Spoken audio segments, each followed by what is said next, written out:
welcome to our Nutcracker Classic. So it's an arrangement that's been designed in support of the San Francisco Ballet's production of the Nutcracker, which is iconic, obviously this time of year, and it was such a fun creative brief to draw inspiration from that incredible production. So let me talk you through what we have. We have Nathan's Protea in the box, which actually opens out really nicely. You'll notice they're a lot bigger than the proteas that we've used in the past couple of weeks.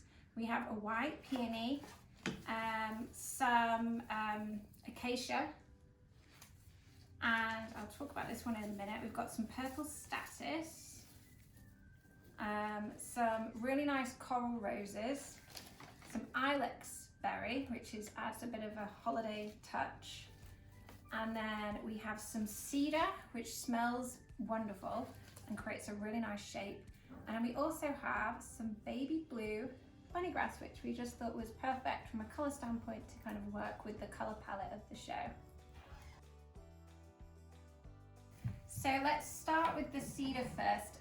Your pieces are probably quite long, so depending on how tall your vase is, you might actually have to cut them down a bit, strip any leaves below the greenery, and you should get two pieces really. The bit that has the blunt edge, you can see this one, I would put that at the back because it just isn't as attractive, honestly. So we can kind of use that to create structure but cover up the back a bit. Just keep stripping them off, using them to create shape. 1, 2. They're really nice and they smell amazing. And if you can see behind me, I've created a garland out of cedar, so you can just layer these pieces on top of each other once the arrangement's finished, and you could use them to create a garland or a miniature wreath. They're so fun, and they just smell really, really Christmassy too. So then the acacia, and this is pearl acacia. You just want to strip any leaves below the bottom. Be careful because the stem is a bit jaggedy, and actually it has like a blade kind of finish to it which can hurt your hands, so just be careful when you do that. Just remove any leaves that are kind of below, and then we're going to add it into the middle of the cedar just to create like a little bit of texture, which is super fun, like so. So with the peony, remove any leaves off the stem. Mine is open, so mine's about 3 days old, but yours will probably be quite closed when it arrives. So if you have any, like, you can see mine has a few like browning petals underneath. That's not a problem, it's just this time of year because we are quite late in the season for this variety. They can brown a bit, but it won't affect the inside of the bulb. And then cut it down, and you'll see kind of a typical kind of consistent theme with me on peonies, which is I always rest them at the front of the arrangement just because they help to create like a really nice focal point. With the Protea, just strip any leaves that kind of fall below, and if you have a really kind of a lot around the head, you can pull those off just to clean the head up a little bit, and then cut the end, and I want to add it in, tuck it in between the greenery behind the peony like that. So we have a couple of roses. So rules with roses: remove any leaves from the stems of these. If you have any browning petals on the outside, just remove those.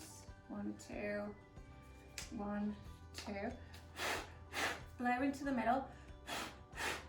And then these are secondary flowers, so we want to kind of use them to kind of bring color, but also just to fill in any spaces around the peony and the protea. So you just want to cut them down a little bit and then add them in and around the middle of the nest of greenery, like that.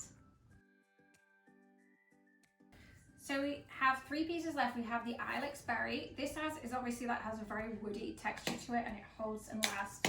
Just cut it, it's quite short honestly, so just cut it a little bit, and then you can add it as like a decorative element wherever you want, on the right side, on the left side, just to kind of bring a pop of color and a nice bit of texture to the arrangement. So status, nearly done. A few more pieces to go. So the status, break it up into kind of multiple smaller pieces. which I describe as like cutting the arms off the bigger pieces, honestly.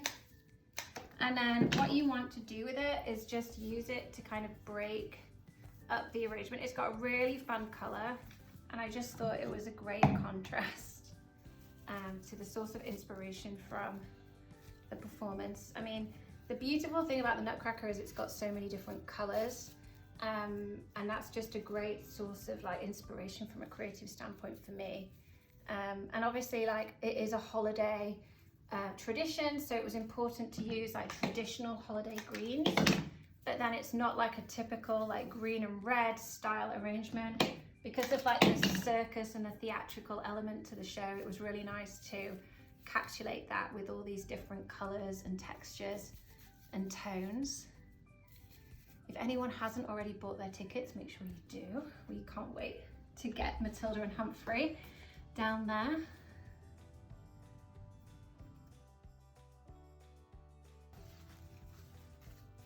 So with the bunny grass, it's nice just to kind of check, because I obviously do it the wrong way around, that everything looks good. This piece actually I'm going to put around the outside perimeter here.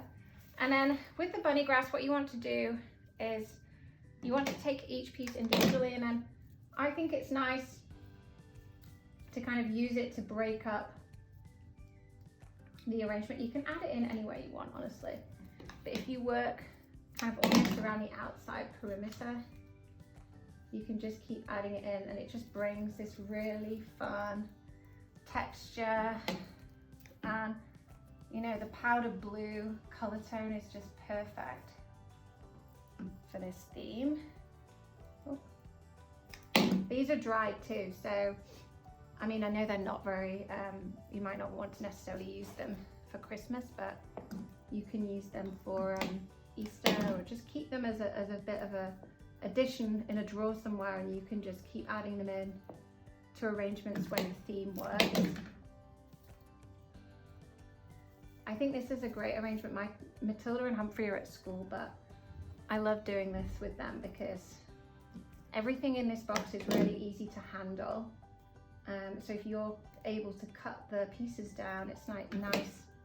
It's a nice one for the kids to enjoy and get involved with too.